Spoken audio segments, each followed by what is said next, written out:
It's Billy. Right now.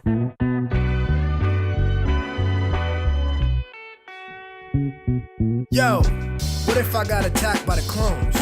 What if the builder think they found a better stone? What if the beat don't match with the metronome? What if that means you walk your path alone?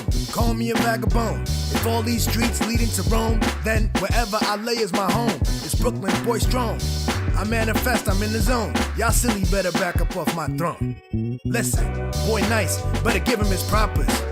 How we come out sane from all the mosh pits. How we found the key to the game without a locksmith. How we seem to manage these lanes is so obnoxious. He let it flow from the brain, trusting the process. A vet journeyman on multiple rosters. If I want it, I go out and get it and cop it. A monster with limitless options. Man, like goddamn, y'all gon' soon figure out who I am. We stay cooking, y'all used to that spam. Western beef, I might square up at the square dance. Look, I change plans, not even a southpaw, I'm an outlaw with a rare stance. Your crew never had a fair chance. Why's that? I kill a whole bear with my bare hands. Oh, they studied the dark? Well, I was raised in it. Brain shifted, the kid displayed insane physics. Best story never told, and it ain't finished. How we handled the rock, spun and kept the same pivot. I frame different, hot like a flame kitchen. A whole 2 levels out of your range gifted. Catch me on the highway, lane switching. Or right at the top of your Bay wish list. It's Billy.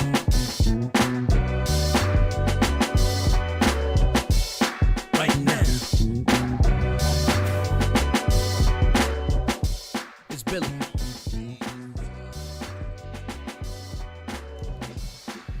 What up, what up, what up, what up, what up? Welcome back. Yo, this is the second attempt actually tonight. Thankfully, we don't have a lot of these, but I had a technical difficulty. I was on at 8, and we were going for a little bit, and then the whole computer shut down, and other parts of the house shut down as well. But we hit the circuit breaker. We're back. Everything's working on all cylinders out here. We starting at 8:25, so we're gonna end around 9:30-ish. We're gonna get this going, but we got a heavy packed show today, y'all.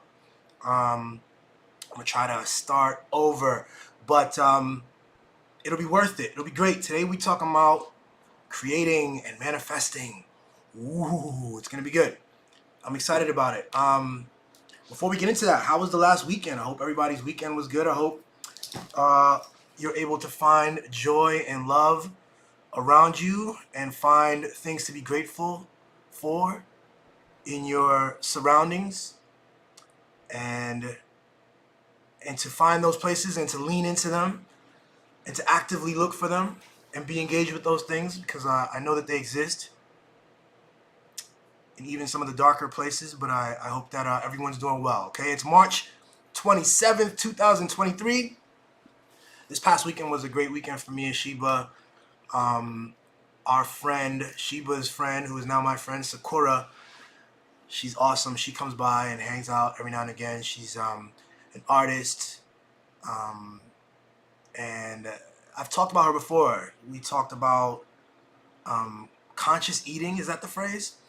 Like slowly eating and being conscious of how you eat and being conscious of the ingredients, and being present in that way for a meal. We had a whole conversation with Sakura a couple of months back, and this weekend was another one. We just had we just ate and chilled and smoked weed and talked about a lot of stuff and had a great time. Oh, and went to a concert. We went to see Kalela at the 930 Club. That was awesome. But yeah, Sakura's gone by now. We've just been chilling. This week I also dropped some new music. That song you heard at the top is Right Now. I can't believe that song is now, that's like 3 songs ago. I dropped some new music this week, and I'm really proud of it. I'm proud of my progression. I'm proud of the fact that I started, and I'm proud of the fact that I continued, and I'm proud of where I am now, and I see myself continuing as an artist, as a musical artist now, when I always, for many years, have considered myself a visual artist. And it's perfect because that's going to lead right into the subject here, which is about manifesting and creating, right? what I was saying before is when I left at CNN in 2020, December 2020, so pretty much 2021, right at the top of 2021, I left and I had a lot of fears and I wasn't sure what to do. I knew I didn't want to work in the corporate environment, particularly not in corporate media, and I knew that I had a history of being a contract animator for different companies, and although that life is really rough and the hustle and bustle of chasing clients and cramming to do the effects needed and jumping to the next client, that's rough, very different from the comforting confines of my employer CNN. I knew that I had to make that choice, and as I was going through it, as I was figuring out what my next steps would be, I was making cartoons. You can see early on in my YouTube, I was making cartoons about my beard and cartoons about my relationship with Sheba.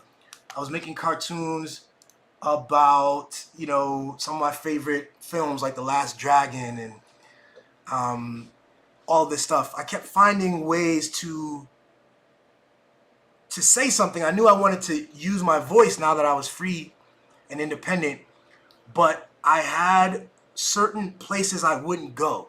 I knew I didn't want to get too hard into the politics. I knew I didn't want to get too hard into the media because I would have to then speak honestly about how I felt about CNN and Fox and cable news in general. And so I avoided those subjects and I found ways to sort of be circuitous about it.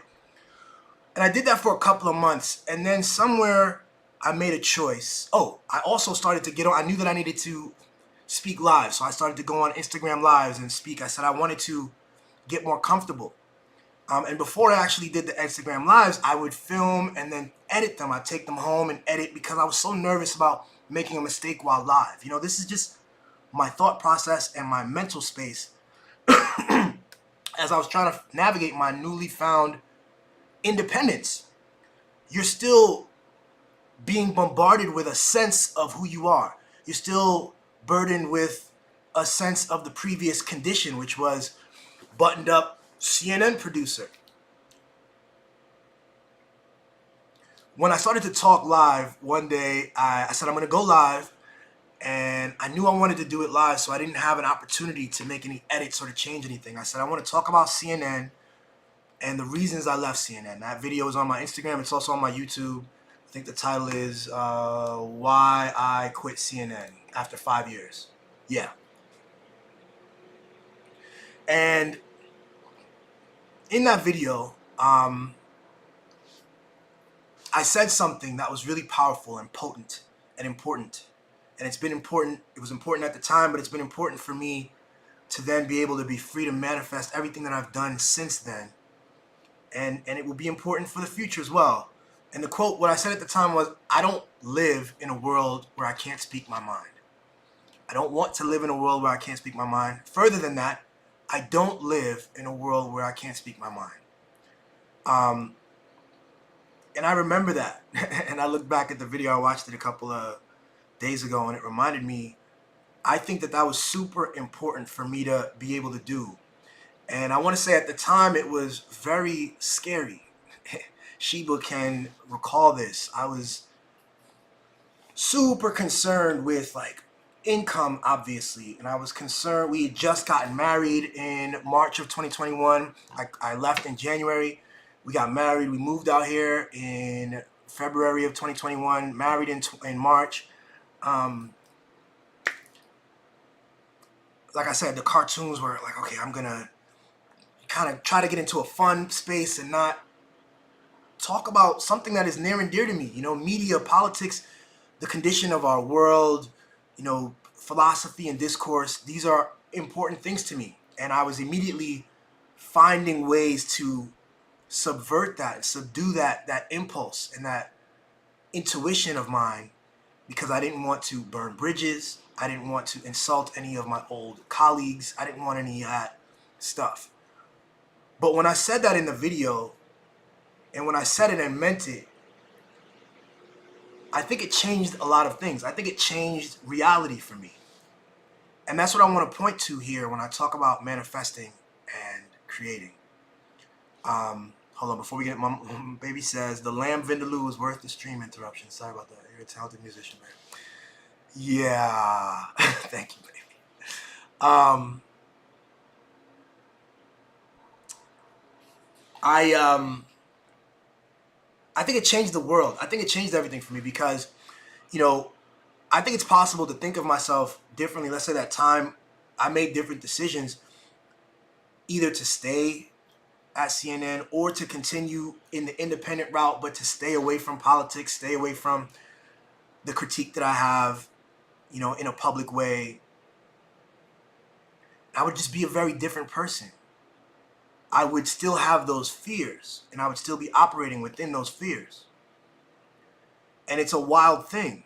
It's precisely the kind of fears that are at play with a lot of people who speak on those networks, who are on there. They know exactly how to speak and what to avoid, and we can't offend this political party, we can't offend the Democrats, we can't offend the Republicans, depending on who you are. You support Biden no matter what. All of this stuff, and I knew I didn't want to be that. I didn't want to do that. If people were to ask me about my experience at CNN, I wanted to say the truth.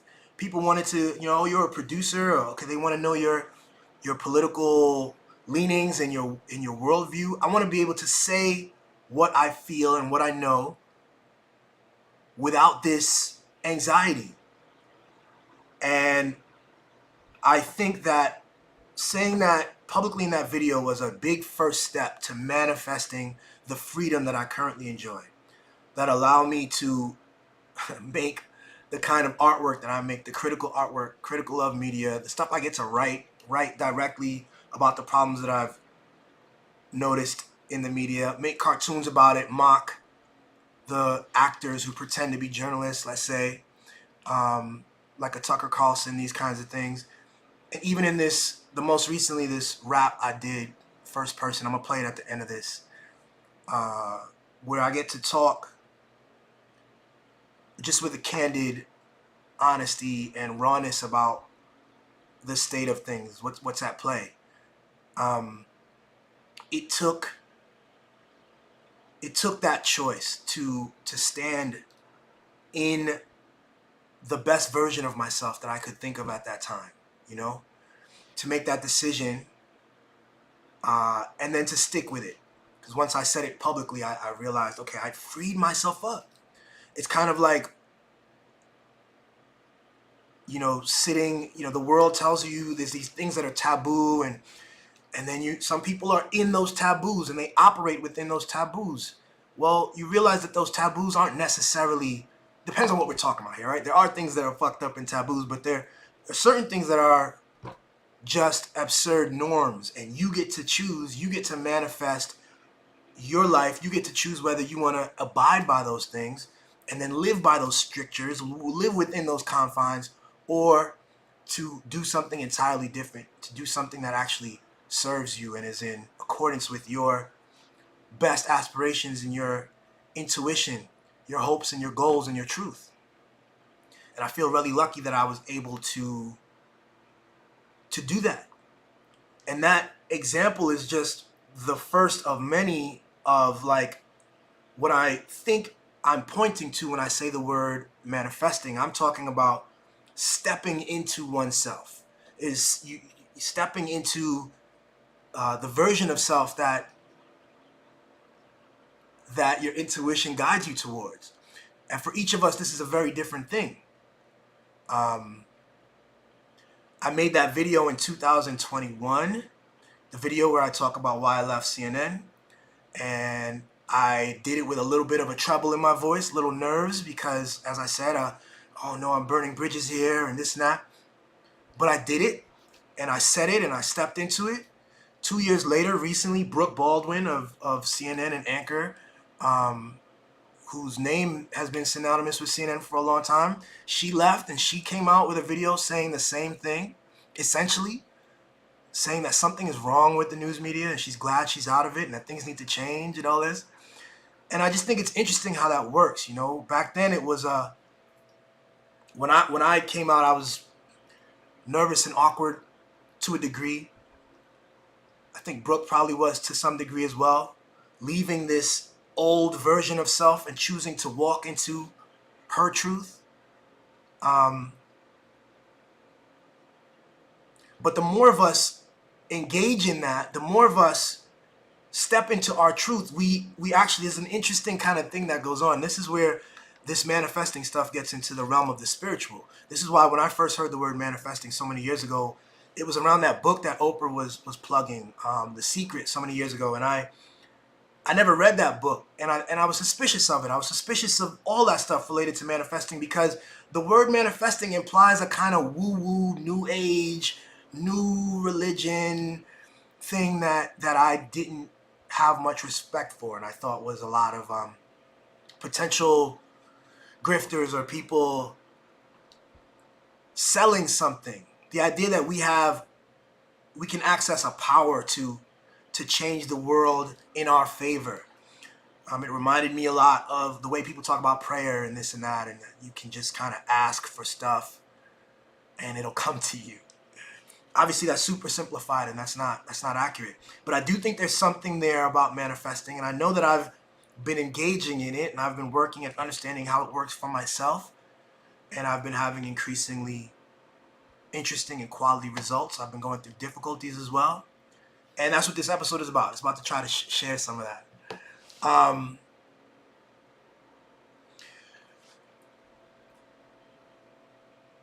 The reason we might call it spiritual is because we're dealing with a realm that doesn't have a lot of language.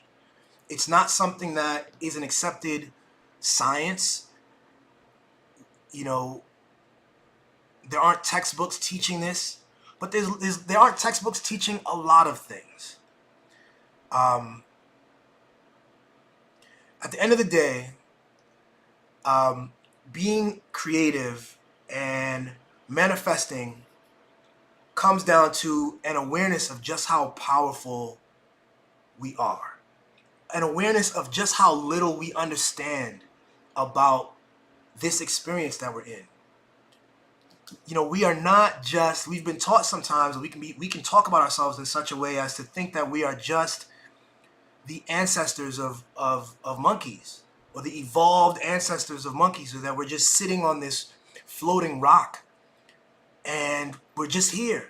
And we can look at things through history, paleontology records, and anthropology, and come up with a storyline about us as slowly improving life forms who gain technology and are sort of communal but struggle with that, and like, you could do that and those would be accurate. But yet there is still something more than that. There is still something more to this experience that words fail to capture, and that laws fail to capture, and that there's an experience that is personal with us. So let me just jump into it like this. Like, you know, I grew up a lot. A big anxiety for me a lot was I wanted to do the right thing. I grew up a lot feeling that, my mom taught me a lot of this, that you know, there's the wrong thing to do and there's the right thing to do. And you want to do the right thing. And you want to go to college. And you want to get a good job. And you want to do these things. There are archetypes that I picked up in life, and I said I want to be like. You know, I had football coaches that I wanted to be like. Martin Luther King was someone I wanted to be like. The congressman that I worked for when I was on the Hill, Tim Bishop, I think he's a good human being. And I think I enjoyed seeing him with his family, and I enjoyed how he operated his professional life as well. And I would sort of aim to pick up the best attributes from them. Those are just a couple of people, but there are lots of people that are like that for me. And I know that there are several people who are like that for you. We all have that. We have people, as a kid, you're thrust into this environment, this thing we call Earth, this world, this consciousness. And our parents raise us, our friends interact with us, we understand, we get notions of family and community, go through school, whatever. There are people that you gain an affinity for, and you try to pick up stuff from them. So one of the things that happened with my therapist recently, I was talking to my therapist, and she helped me break down how some of my art comes out, right? Like, I realized that as I was writing and as I was creating, I have these different tables of people. Like it's as if I'm in a room and there's a table of people who I love, right? This is where I put the coach. This is where I put Congressman Bishop. I put my mom. I put, Martin Luther King. These people, I want them to like what I'm doing, and I want them to applaud. I want to see smiles on their faces. And so I'm writing with that intention. Unconsciously, it's just there. And conversely, I have another table of people who I think are dog shit people, and people who I kind of think I want to make stuff that makes them squirm. I want to make stuff that makes them uncomfortable. I want some of them to get up and walk out, And I realized how powerful these two things were, and that they were both at play. They're at play in my art. They're at play in how I present myself every single day, how I get up, and the choices I make. And what I've been learning to unpack, and what's been helpful for me in my journey as I've been removing fear and manifesting something that is more personal, I realized that the goal should be it's good to have these people I'm striving towards. It's good to have people I'm avoiding, but that I want to be more fluid than that. You know what I mean? Like, the analogy I like is, if you ever play that old Spider-Man game, and he's the web slinger, and he's slinging through the city and all that stuff, and he shoots out the web. Here's a building, he shoots it out and he swings. And then here's another building, he shoots a web out and he swings. And if you've played that game, you go minutes and minutes of just swinging through with this kind of action. And the reason that analogy works for me is because I'm pulling myself towards something, and then I let go. You allow the momentum of that pull to take you, and then you have to let go, right? And then you go to another one, and you allow the momentum to take you, and you let go. And in each moment, you need to be aware of the buildings and the lampposts and whatever it is that you're grabbing towards, and then letting go of things, the previous stuff, It's important to not imagine Spider-Man fails to let go of the past building. Then he's stuck, he's not moving. There's a tension that occurs. And so this holding on to the old building is a part of it. The holding on to the old building manifested for me, shows up for me when I first left CNN, and I felt nervous about communicating honestly about my politics. It manifested for me in the nerves around communicating honestly about my gripes and issues with the media. It manifested early on when I first decided I wanted to rap. About a year ago, the first rap I did was about 6 months ago, the Jean-Michel freestyle. 6 months ago, it's on my YouTube page. A year ago, I said to Sheba, I said, I'm going to rap this year. I want to rap. And she's so awesome, and she gave me, she was like, well, just make it good, and I told her I was nervous about it because, I'm a producer, and I have this sense of like a former CNN guy and a former Capitol Hill person who's rapping. Like, I just got to make it good, and she said, yes, make it good. And I'm glad that I've been able to make it good. But this tension is something that exists entirely in our heads. These ways of thinking about ourselves hold us in a certain position.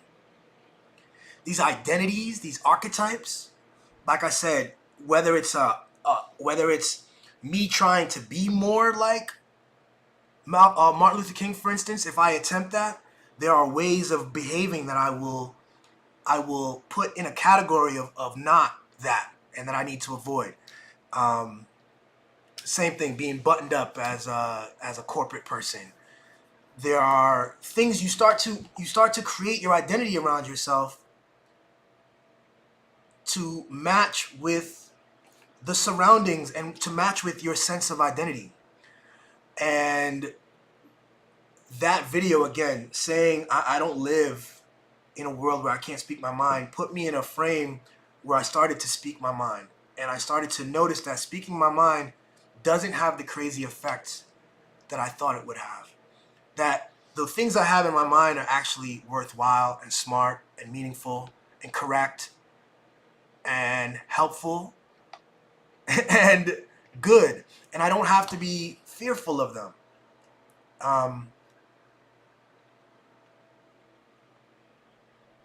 It took early tests and chances to walk into those spaces, walk into that space of the fear, and to learn that about myself and to understand that. And from there, I was able to walk further, take steps. And every day since then has been a lot of that. I feel very, very lucky to be where I am at this point, doing the things I'm doing, how I'm doing it, with the voice that I have, with the reputation that I have and I'm building, with the creative repertoire and portfolio that I have. And the person I am today is extremely different from the person I was those years ago. I don't have the same fears. You know, today I was able to turn the computer on and hit go live on the stream, and I'm just a completely different mode of comfort and ease here than was 2 years ago, than was 1 year ago. When I used to have to size myself up, get hyped, and press that button and get into it, and felt like the whole hour was a bundle of nerves. I no longer have that because of these conscious, slow efforts to manifest someone who is more comfortable in front of the camera. So going back to that table, the tables of the people, going back to my sense of self, going back to swinging, right? Understanding that manifestation at its root has to do with gathering a deep self-awareness and then stepping into that, stepping into the self that is desired. I said this in a different video. If you can see a version of yourself, if there's someone you want to be, if there's something you want to be, the fact that you see it, it's unique to you, it is special and unique to you. The goals that I had and have, very few other people have them. They might have some of them. There's others they don't have. That combination of all of it is unique to me. That anxiety, the anxiety I have if I look and I say, man, I wish I was, that is entirely mine. And we have this opportunity, this thing that we want, it's us, it's ours.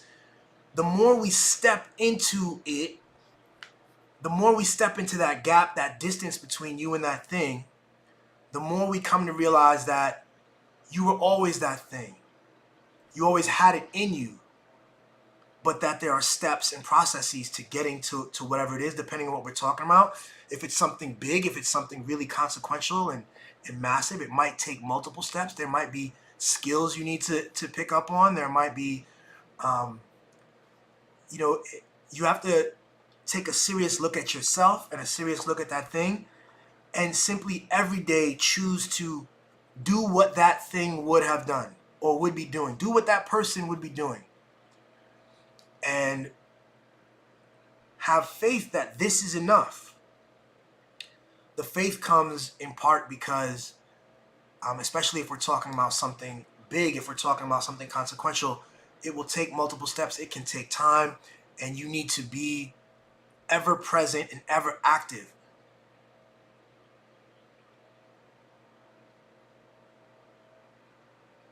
And to find joy in the present, and to not be so attached. Even as I'm aiming towards the thing, I shoot the web out towards it.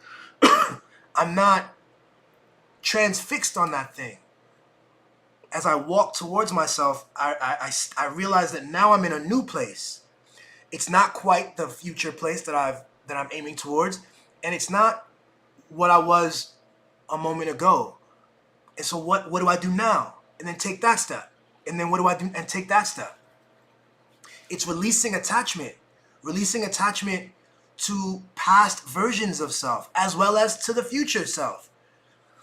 you're not attached to that future self. You are only aiming towards it. You're pointing.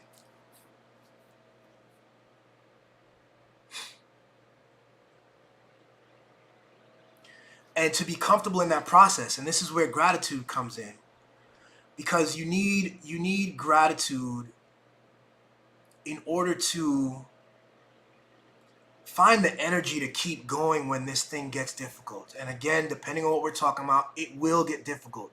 To be comfortable with that, to know that you are going through a process, you are shedding and growing and creating and changing, and as you change yourself, you change the world. I want to say again, when I said to that camera, I don't live in a world where I can't speak my mind, I literally changed the world for me. People who don't do that, who don't make that assertion and don't step into that, spend their lives being mindful of how they speak. And they can have a bunch of rational reasons for that, that are rooted in their understanding of the world and their understanding of their confines and things with their employer, and yes, people are mean and shitty and maybe it's not worth it, and you come up with all this, and that's all valid. This isn't to mock that. This is to say that when I decided against that, when I took a different route, when I said that publicly and committed to it, I moved it from a concept. I moved myself from a concept of the person who can speak freely and speak his mind, and I stepped into being the person who is that.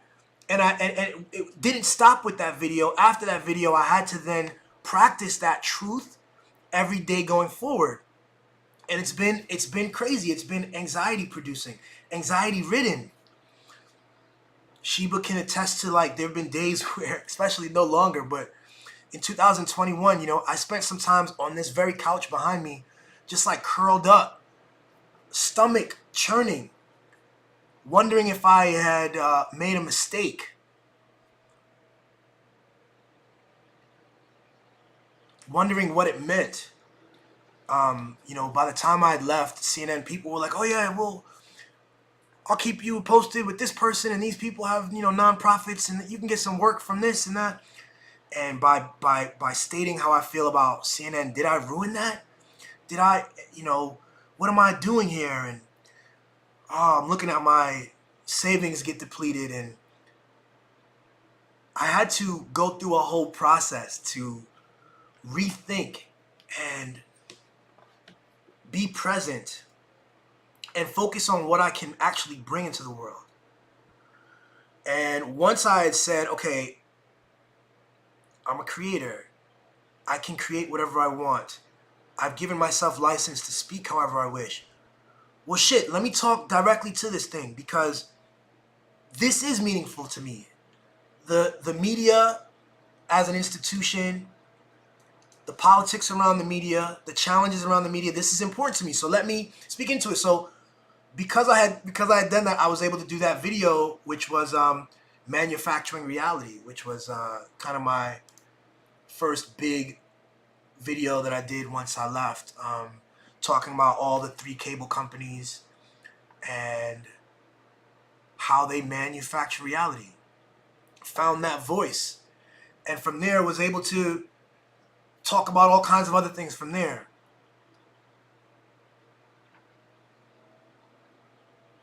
I want to talk about being present for a second, because being present is so key. Like I said, sitting on the couch, feeling nervous, feeling upset. I'm no longer a six-figure income earner.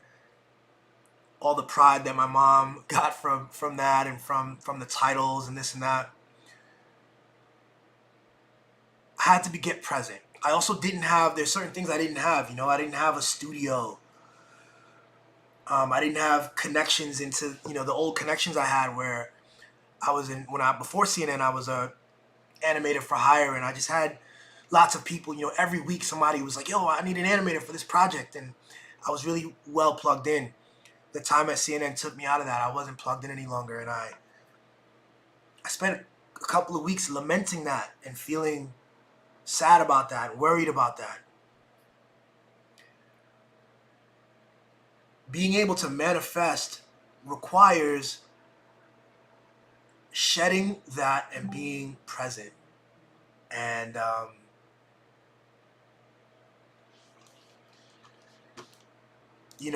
being present, looking at what I do have. I have this computer, I have this microphone, I have high-speed internet, I have these skills as an animator. Make something, do something. What do you want to do? I realized I wanted to, like I said, I wanted to speak more publicly. So turn the camera on, speak, get comfortable with that. Thankfully, my wife is a stand-up comedian. She's awesome and loves to speak as well. Well, then let's do it. Let's make a platform for her. Let's make a platform for both of you. You guys have great conversations privately. Let's turn that on. Let's make it public. Let's see what happens. Try stuff. Get comfortable in the murky weirdness of the present. Take advantage of everything that is presently available to you. Same with the music stuff. As I started, again, I don't have access to a studio. I guess I could, or whatever, but I don't need that. I have it right here. This microphone isn't perfect, by the way, especially for music, it seems, but it's good enough, and I can get it done, and I'm getting it done. And it's all about taking the steps that are available in the present, and I continue to get better at that. Shedding expectations. That's key. Taking active ownership of everything. Ownership. Everything is you. That's painful sometimes. I have this thing I think about sometimes, the difference between accepting and creating. Accepting and creating.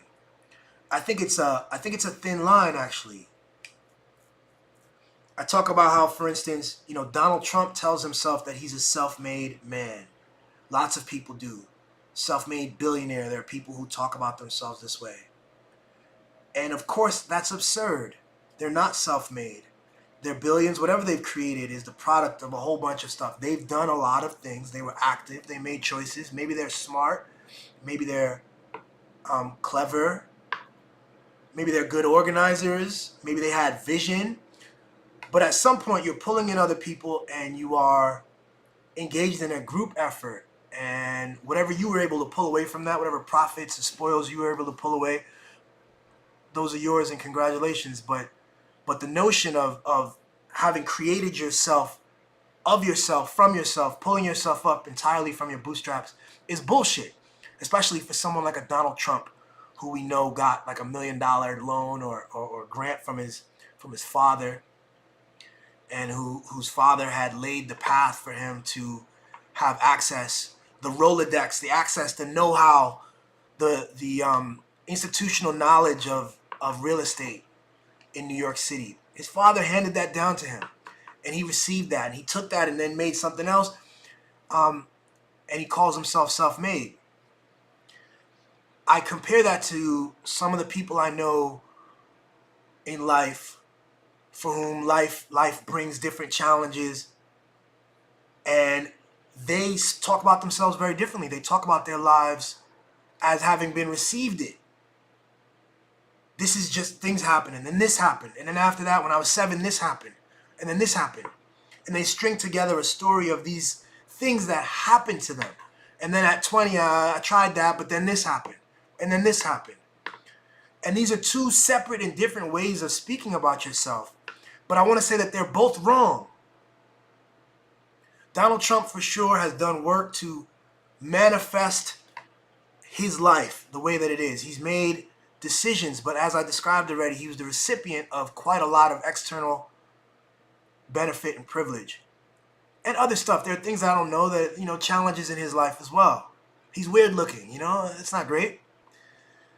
And the same is true for the people I'm talking about who are sometimes down bad. Like, you can string together a narrative about all the terrible things that have happened, or you can come to a place of greater clarity and honesty, and come to an honest balance about understanding about the choices and the perspective and the way that we engage with the world. that the experience is a mix. It is about receiving and accepting external truths, as well as it's about stepping in and actively engaging. And every time that there's an obstacle, to then choose to step beyond the obstacle and around it, and to look for new paths, and to be active, constantly active that way. And there are some people who are just constantly active that way. There are some people who understand that that's how it works, kinda. That's what manifestation is. This choice to constantly step forward towards something actively, and that is available to us in different forms, and in different conditions, and with a range of, like, the level of agency in any moment will be very different. Depends on what we're talking about. But that's okay too. That's what reality is, to be present and to deal with reality. The fullness of it, Donald Trump, you're not a self-made man. The fullness of it, you aren't purely a victim. There are things we can do every day that in the moment, I hate the pull yourself up by the bootstrap phrase. Obviously that's bullshit. It's actually a physically impossible thing to do. But to say, maybe you tie your shoelaces today, and that tomorrow you'll have the opportunity to step forward. And maybe tomorrow and the day after it's another step. And then eventually at some point it's a slow jog or something. You know what I mean? Manifesting is about that awareness, about the present, and about the power of this moment, and to step into it, and to be persistent in that. Because the external world will be persistent on you. The forces at play on our lives are going to be persistent. We need to be persistent, driven from our internal intuitions and truths, driven from that to persistently push back against the world, and to construct what we know, what we are owed, what we want. My baby says, shedding expectations. Wow, Kalila talked about that too at her concert. Best chance of success is having rich parents. Sure. Yeah, rich parents helps, for sure. And there's examples of people who can even mess that up. But that helps a big time. And that's, those people can, resources in this world, with resources, financial resources, in a world that is so deeply wound up in income and in dollars, that is a huge leg up. You can manifest a great deal. You can buy this, you can buy that, things that you can't do, you can hire someone to do. It produces a different ball game, for sure. But even absent money, I think it's important to be constantly present and ever aware of your power to manifest, even slightly, and to keep going. So the other thing I have here is, like I said, stepping forward like that, it really means to control what is under your control. This goes to the biblical verse. Or is it the Serenity Prayer? God, give me the... Sheba, what's that Serenity Prayer? Type that up for me, yo. Give me the courage or the knowledge to know what I can control and the things I can't control, and to tell the difference. I think the other part of it is to leave room for the unknown. This also speaks to the thing I was saying about, the identities, and you're reaching towards something, but that you have to let go.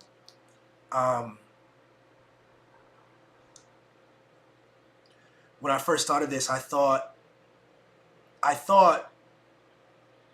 that I would be able to make little animated scenes and that people would take to it. And I thought that it would be cool, and I could build a YouTube following around cartoons. And I still might. I still can. I want to incorporate that as well.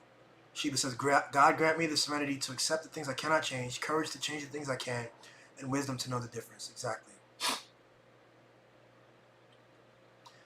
Take control of the things that are in our control.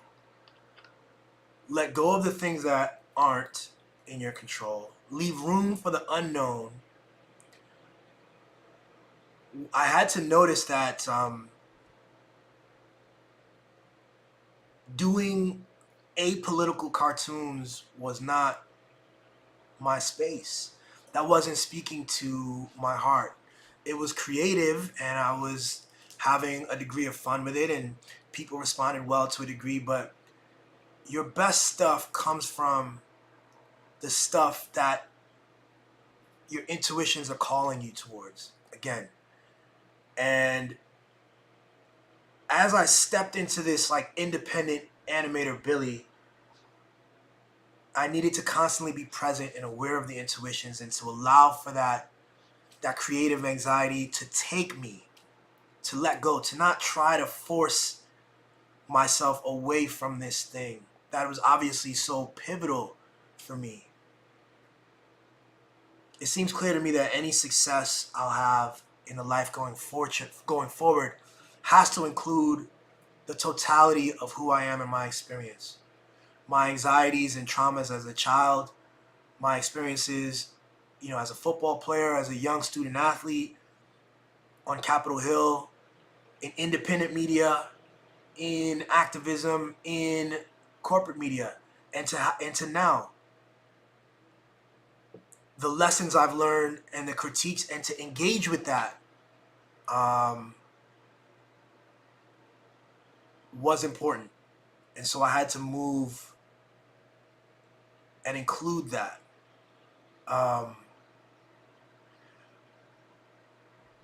Which means shedding the fears. Like I said, like knowing that like my voice is powerful and strong and useful and correct and worth sharing.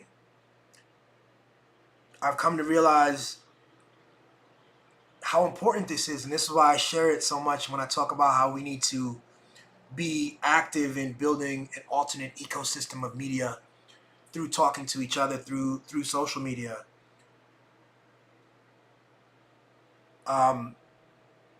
If we fail to do this, the people in powerful places, they will set the agenda, they will set the history, they will describe things in their way with their interests and their values at heart at play. And that will be the truth. That will be what our ancestors, what our descendants read about and hear about.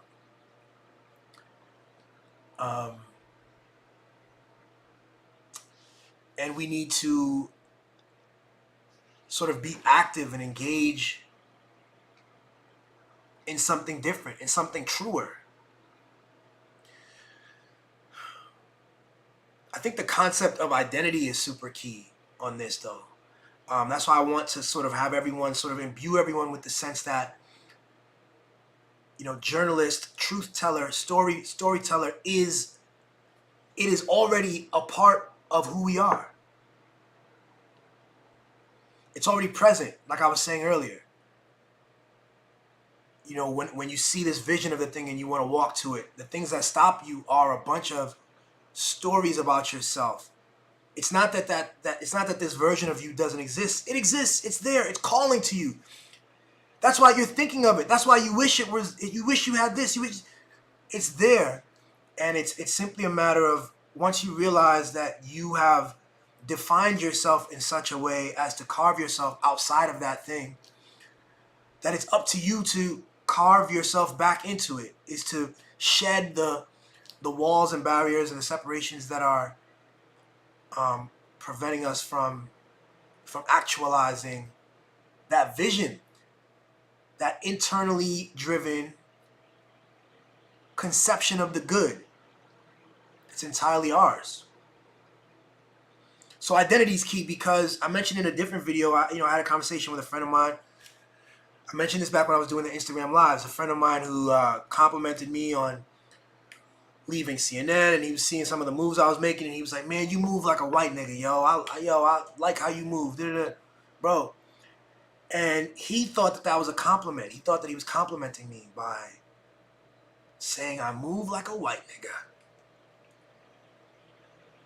And when I looked at him and I had to think about it, and it just occurred to me, and as I've thought about it since then, it continues to occur to me how very simple, subtle notions about the self keep us from stepping into what could be.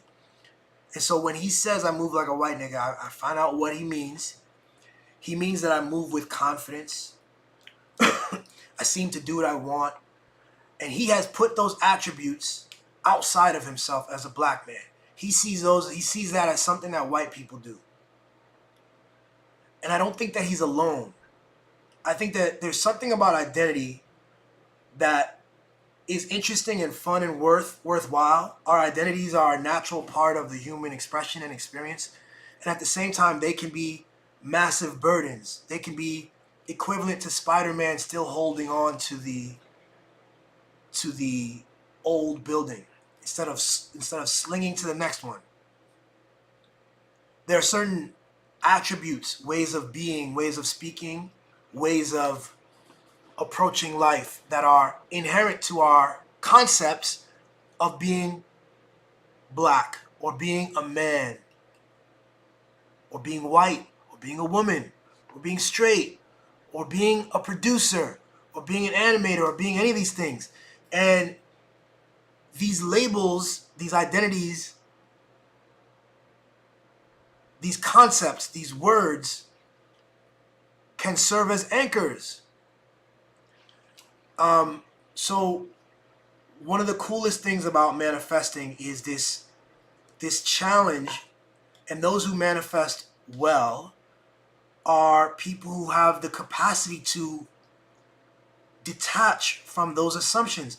A lot of times as black people, we complain that white people have assumptions about us, and they do.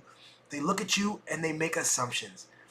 But we make assumptions. We make assumptions about them for their whiteness. We make assumptions about ourselves as black people, as evident by my friend who said you move like a white nigga. That's just one example. There's tons of them. There are games now called, Black Card Revoked. There's a sense that if you're black, that there are certain things you should know. There are certain movies you should watch. There are certain ways you should speak. There's certain dialects that you should have comfort with. Modes of dancing and moving your body. There's a way that this should be inherent to you. But none of that is really true. It's not true. So what if you're a black guy who can't dance? What if you're a black tall guy who sucks at basketball? You are saddled with the burden of those labels, tall, blah, blah, blah, these things that are true, but that's not who you are. You're not an athlete. You're not a dancer, perhaps. What if you're an Asian who's not good at math, right? These racist assumptions. He said, I move like a white nigga because I'm active and confident. I know a lot of white people who are not active and confident. Why would we take an attribute that is a positive attribute, something that we should all aspire to, that we can all engage in, and then attribute it to an out-group? It's unfortunate that so many people attribute negative things to out-groups. They do that all the time. That's one of the features of human out-group identity and in-group identity. You scapegoat and you throw negative images and ideas onto the out-group. How harmful is it to internalize those negative ideas as the in-group and to take those on and to believe them and to just incorporate them as your being and then to act them out because it's what it is. It's what it means. There's a lot I could say about that, about identity broadly. And I've talked about identity in other videos as well, but I guess for that part, I just want to posit the need to question some of those things. Very important to come to a place of understanding that whoever you are, however you identify yourself, Those identities are yours. Those concepts, those words and labels are yours. They are tools for you. If it is beneficial and useful for you to think of yourself as a black man in a certain way, if there's a black man that you identify with and there are attributes that you want to take on from that black man, then by all means, take it. But if there are other attributes from the black man or from some other black man that don't serve you, then they don't serve you. They don't accurately fit with your intuitions and your aspirations, then that's fine too. And I think the more we come to a space of fluid, present, active molding of ourselves, freedom from these expectations, we free ourselves from the anxiety as we attempt to fit in those spaces. We attempt to fit with that label. I'm a heterosexual man. Okay, I can't wear pink. I can't wear floral patterns. I can't wear rainbows.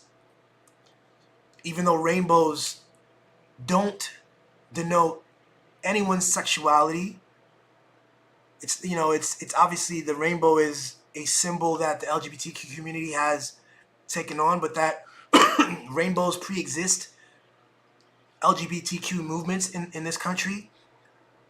Reverend Jesse Jackson had a Rainbow Coalition, an organization that was devoted to racial harmony in America. Baby Mama Sheba says, freedom, frolicking, joy, those are for white people. Yep, we black people definitely make assumptions about ourselves. Yeah. There's something about it too. I was reading as I did work on Rosa Parks for a podcast I did with my friend Jesse, and just looking at just the history of the civil rights movement and the history, how it's told, the story of it, the images of it. There's so much history and imagery of suffering, of the Underground Railroad, of being whipped, about the Middle Passage from 1619 to now, Jim Crow laws, Emmett Till, lynchings, hundreds and hundreds of lynchings, forced rape and all this stuff. And when we think about the civil rights movement in particular, that period of time, a lot of the imagery of like people walking and marching, and young men withstanding dogs, women withstanding fire hoses, girls sitting at white-only bars and getting, their drinks poured on them by angry, insane, mentally ill white people. There's so much emphasis on the suffering. And it's unfortunate that is the archetype for a lot of black people, especially I think my generation. Those images, that notion that blackness is deeply associated with suffering and struggle is key. I have on my arm a tattoo of a chain link all around the arm. And it was my first tattoo. And when people asked me years ago, I have so many other tattoos. People don't ask about this one much, but they were like, what's that about? And I was like, oh, it represents struggle. I know lots of other black men with chain tattoos as well. Struggle, central to the notion of self. Central to the identity. And while I think it's important to keep those histories alive, it's important to be able to recount them and look back at them and to learn from them, it is deeply important to not be attached to them and to be looking for them in the present and to be performing them. That's key. Very subtly, you can be holding yourself in that pattern rather than freeing yourself up for what is next. Freeing yourself up to be very present and to look at what things are around you that aren't struggle. What are the advantages and privileges you have in your immediate vicinity, at your availability, that you can take advantage of to bring yourself in closer alignment with self, with the better self, with the better experience that you want. And to speak back to my friend, I think that that is what he's pointing to. The circuitous route, to get back to my friend who says you move like a white nigga. I hate that phrase. I hate that thinking. But what he's pointing to, I think, is for a lot of people, for a lot of white people, this freedom, this lack of struggle as an identity, this lack of their identity is wrapped up in something entirely different. They're taught to take advantage of things and to go here and do this. They'll start a whole new sport, you know, frisbee golf and all this stuff, and then black people go, what? That's crazy. White people crazy. That's not a sport. Anything's a sport. What do you mean that's not? Everything is available to you. Make it up. Do it. Get into it.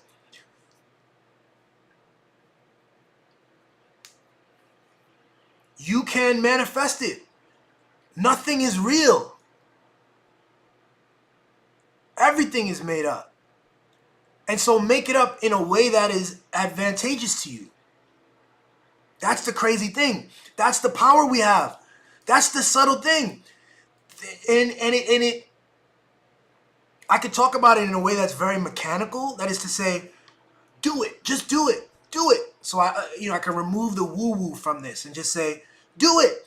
And when you have an obstacle, do it again. And that's how you manifest. The people who manifest are the people who they step into their vision of self, and then an obstacle comes, and they when you do that, you meet with a challenge, and you realize it's not quite what you thought, but you keep going, you do it again, and you do it again. And the person who keeps doing it, who keeps trying, at some point, you're in that. That's if I talk about it without the woo-woo. But the woo-woo is important, actually. The woo-woo is a part of it, because we're pointing to something that isn't entirely mechanical. It can't be described like in scientific terms. It's, you know,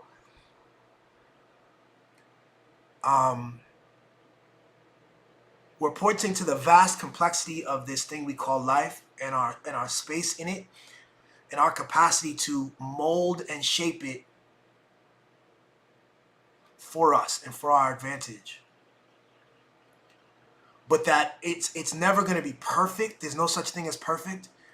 That life and this present moment is an interweaving, interlocking set of truths that are persistent, and that sometimes things happen that we can't control or perceive. There are actions that I'm taking right now that are going to have ripple effects on other people, and they're not aware of it. There are things that people are doing right now in other parts of the world, in other parts of the country, that I'm not aware of, that will have ripple effects on me. And so we are co-manifesting.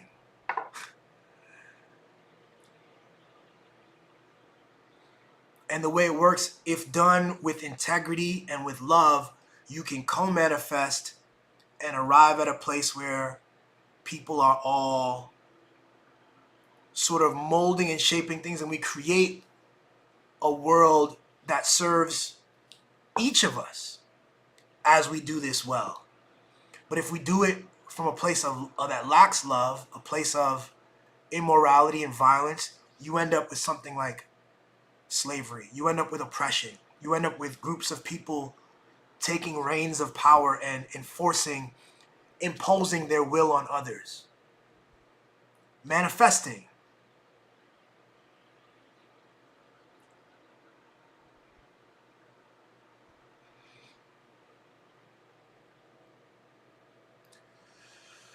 So in the spiritual realm, I mean, I think there's something powerful. There's an interesting challenge, I think, as someone who was raised in a Christian environment. The Christian theory about the origins of the earth, Genesis, and about God has to do with, you know, there's a deep-rooted story that teaches Christians that we are separate from God, and that we are separate from this thing, that we are sinful and kind of dirty, shameful creatures that are separate from the divine. And I want to suggest that's an identity thing. That's a powerful, subtle identity that can prevent us from interpreting our condition in such a way as to be active and to act from a place of brilliance and power and awareness, because we've consigned ourselves, we've accepted the idea that we're something sort of weak and fickle and shameful.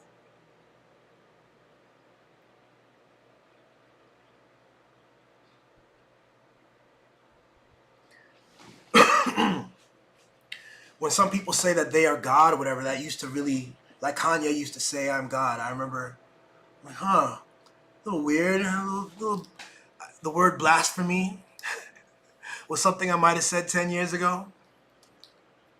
But once you deeply understand that everything's connected like that, everything is connected, then it becomes obvious that we are all one thing.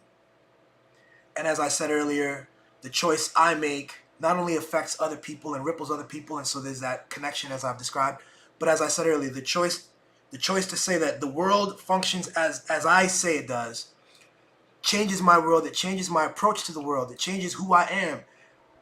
It opens up new doors. If I hadn't told myself, hey, I don't live in a world where I can't speak my mind, if I agreed to the terms given to me, hey, don't speak about CNN, don't speak about politics, that's not, then I'd be in a completely different place, man. I wouldn't have been able to write the things I've been writing.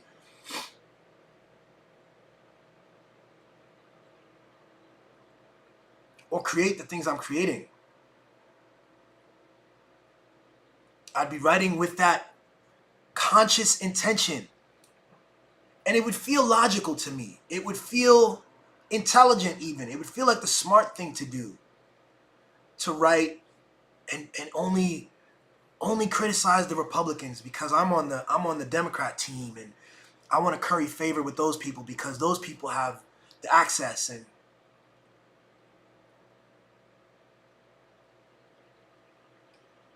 And that would take me down a path, and that path could be okay. It could be filled with employment and a degree of satisfaction to some degree.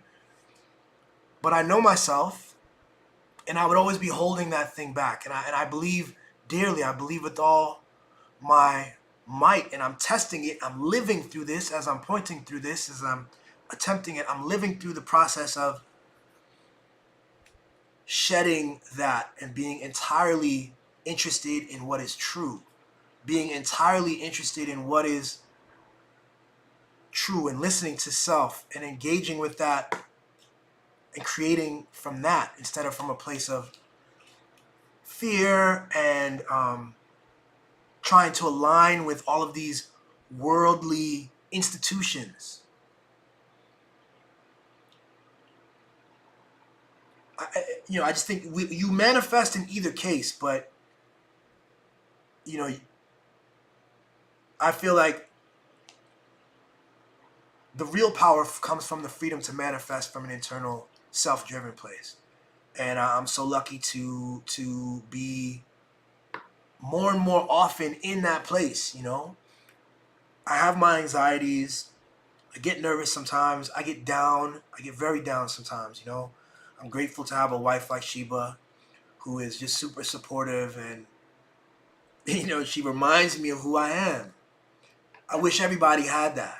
Someone who can remind you of who you are and your power and what you're capable of, and not let you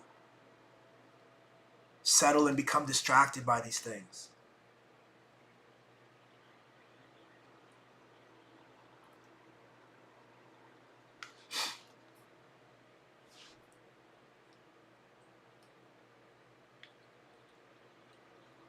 It's already an hour. I'm going to wrap with this. I've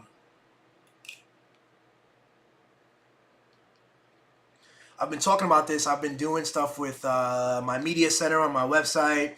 I've been trying to promote the idea of each of us filling in the void of our, of our news system as they continue to fail to give us productive and useful news, that we can be that for ourselves. But what happens is, there's a challenge with that. I mean, it's it requires work. It requires work. It's why so few people do it. It seems.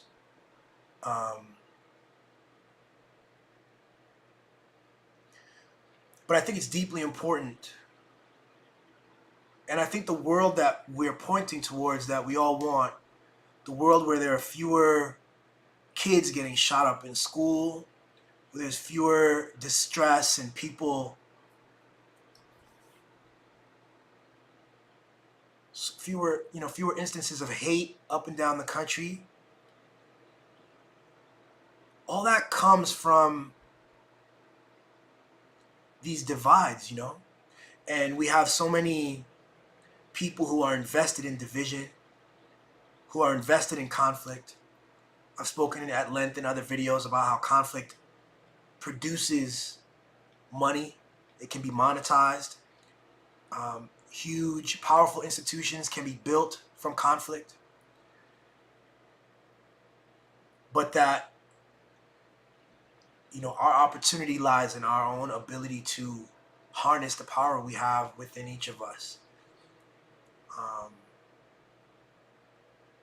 To try to access love within each of us. The more you free yourself up and understand the vast fullness, powerful nature of your being, all the things you can do, all the things you can manifest, the more you understand that, the more you understand that for yourself, the more you understand it for others. So when you see people trying things, when you see people being different than we understand, there's a greater calm. You can see people who get really bent out of shape for weird shit. And you can see they're revealing their own internal problems when you do that. If somebody gets bent out of shape, I saw, my friend sent me a video of this guy. Those people who play basketball. I'm sorry, the people who clean up the basketball court. There's sweat on the court. They run out, clean the court, run out. So I don't know if this was an NBA game or a game in another country, but apparently there was a guy who did this, runs out on the court, cleans it, but he's wearing shorts, and he's built kind of a fan base. Usually those guys are just quietly cleaning and they bounce. This guy comes out and he twerks. He does a little twerk number. He does a little dance routine and bounces. And my friend who forwarded me the video thought that this was really gay, and he was really annoyed. And he said, this is fucked up and gay, and white people have they did a number on us, right? That's a quote from him.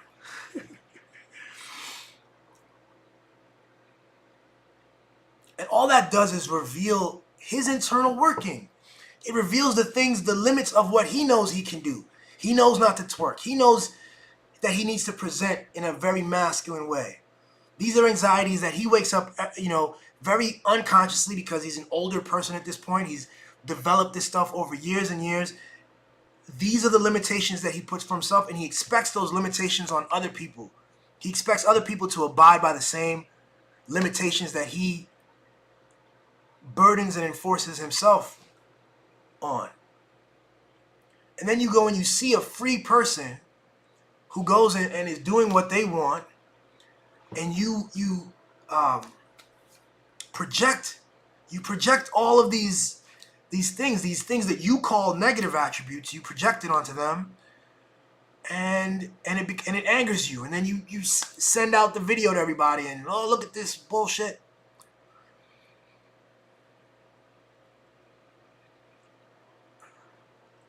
These anxieties are all self-made, self-imposed, and can be shed. And you can shed them. It can be even without having the desire. I don't need to perform that way. but I can shed the shame around it. You know, it's not my style to wear a dress, but I don't have shame around having a masculine body in a dress. And so I'm free. I'm free to do it. I can do it. I might do it one day. Who knows? I sometimes wear nail polish. That's okay. It's within my realm of possibility. I'm that powerful. I take that on as my power to do that. I can shed whatever rules have been given to me and be myself and define it that way. And that's true with my art. That's true with everything that I do. It's true with how I operate as a husband. I've had to realize even as Sheba's a comedian and she's got this kind of dark humor and sex humor and she's got a bit of a potty mouth. I love it. But being on, like seeing her on stage and being in the audience, it can be awkward. Or even when we do our show together, she'll say things sometimes that threaten, on a subconscious level, threaten my sense of, threaten my sense of what a strong, masculine, proud husband should feel. You know what I mean? I'm trying to think of an example here. You know, but she, you know, like she's way more, you know, willing to talk about our non-monogamy and our sex life and stuff like that. And it's been an interesting challenge over the last couple of years, and it's been really good recently to notice how much more free I am. In the same way I was awkward about talking about media and politics 2 years ago, I am much less awkward about talking those things and about watching my hilarious wife go in on some of these things. Because I'm free. Because I've manifested a world where I've asserted that freedom. And it's a powerful thing. It does require shedding. It is difficult. It does require going inward. It does require, and the deeper you go, there's certain other things that are still relevant and anxiety producing for me. But I get to talk to my therapist about them. I get to notice them. I have techniques now that bring me back to center, that bring me back to like a place of awareness, that free me from the shackles of that fear and that anxiety about how to be. I have greater courage in my own self now. Instead of needing to, again with the Spider-Man analogy, to go out and swing from another vantage point, to reach out to an archetype, or to reach out to someone that I appreciate. Like, how do I behave? Okay, let me behave like Coach did. No, my internal workings are sufficient. However I move is sufficient. How should I move here? Should I be like, oh, I'm a black man. As a black man, I need to do this. I'm a black man, which means that whatever I do is what a black man does. That's a meaningful power shift. Like, that's not just saying words. It's a huge difference from saying, in a moment of anxiety and uncertainty, trying to default at some notion of what black manhood looks like, to go from that to a place of saying, I am black man. I am, those are words. Whatever I do is it. It's more than good. And when you accept that power, when you accept it and understand it, then you can meaningfully shape it. You say, oh shit, I can do anything. So now you're manifesting. Now you're thinking about what to do with that.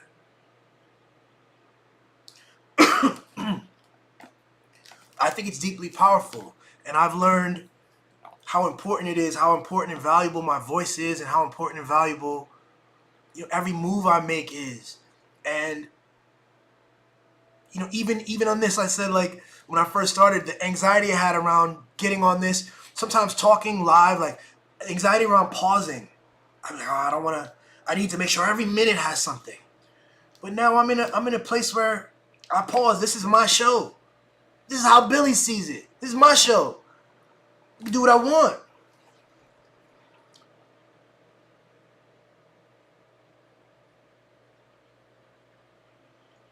That's key. So, quick recaps, y'all. Quick recap, okay? Manifesting to me has to do with, can be described in multiple ways. Manifesting and creating.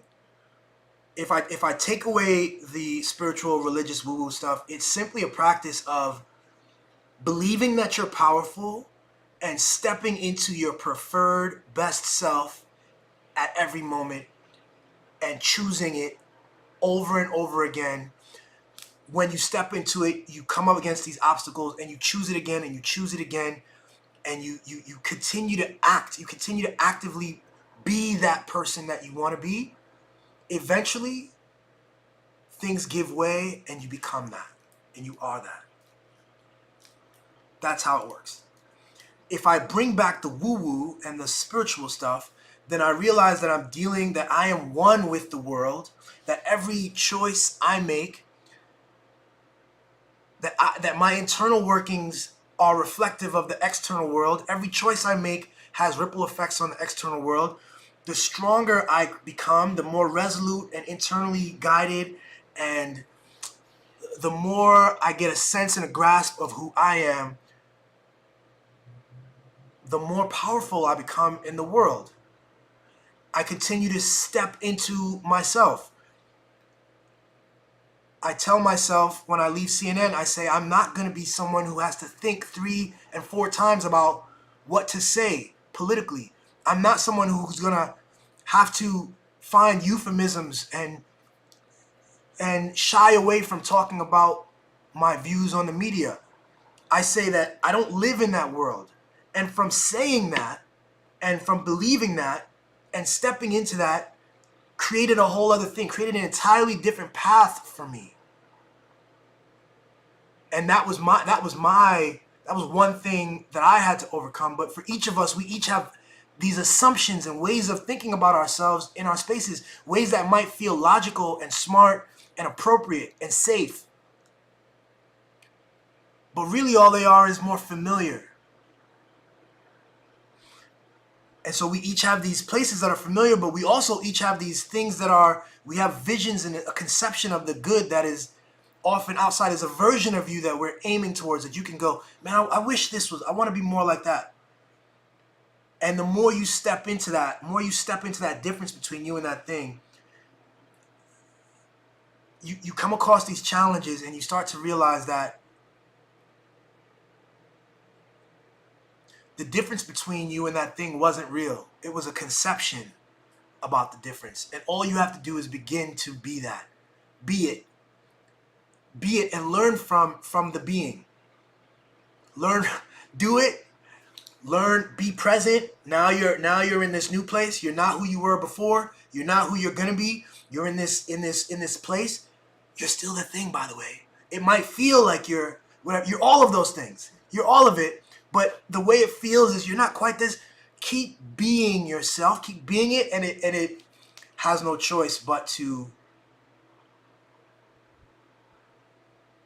arrive there over time with effort. And that sometimes there are counterintuitive moves at play, because the world is bigger than we understand, because the universe has plans and designs and movements, and just as you're stepping towards something, there are people all around you also stepping and moving, and things are changing, and that the key is to be present and full of gratitude and aware and active.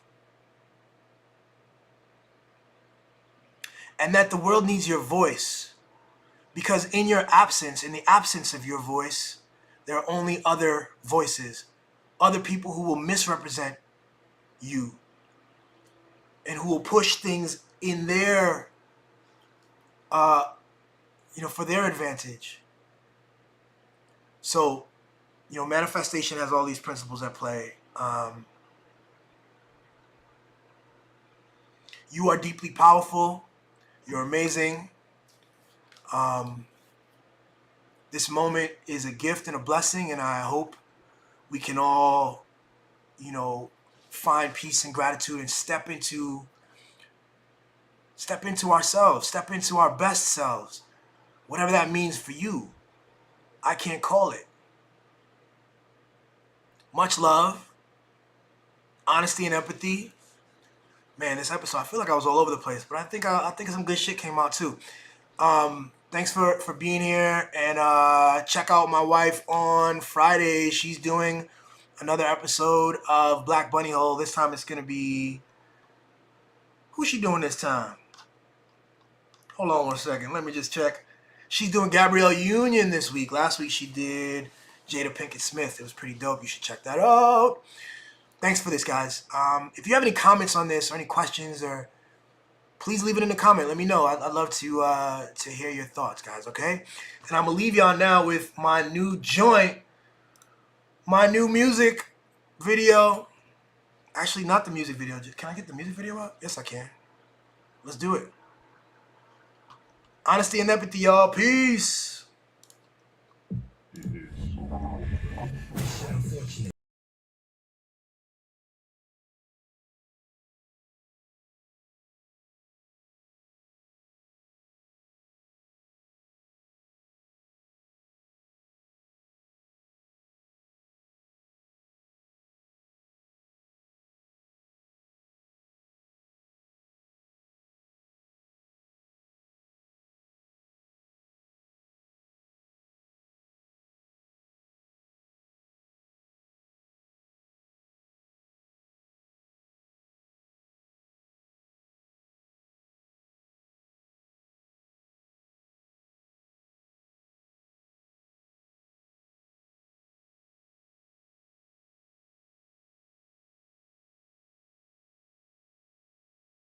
It is your boyfriend on the beat. This shit unfortunate.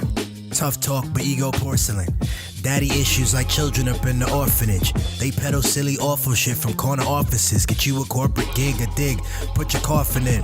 It's all fake and life wasted. I'm partisan, but face it, the matrix about to start again. One girl missing, another one go missing. One girl missing another, but niggas don't know how to feel. Never learn to sit with our shit for real. Still, sharp as steel, but give me some place to heal. I will test a line and call a bluff. Always selling stuff, same system tell us to be tough. Gotta stuck, profit when we think we not enough. A lot of us can't even see the truth in the mirror that God is us. One girl missing, another one go missing. One girl missing another. Cause all these symbols got us lost and absent, following actors. Shun the leaders and promote detractors. I wonder what happens. Your whole map is inaccurate. It's actually backwards. We all one thing, kin. Your faculty's fractured. I'm chillin', relaxing. You swinging with axes. Stop watching that bullshit. Practical magic. One girl missing, another one go missing. One girl missing another. Trans woman was murdered. They use words to split and divert us. But we family, we not a burden. And when we see our sisters hurting, stop and listen, that's the first thing. See worth in deeper than words can. Fancy that. Keisha had one chance, she's still working. You judge first, but not the shit you immersed in. We the earth seeing itself, first person. We the new Vegas.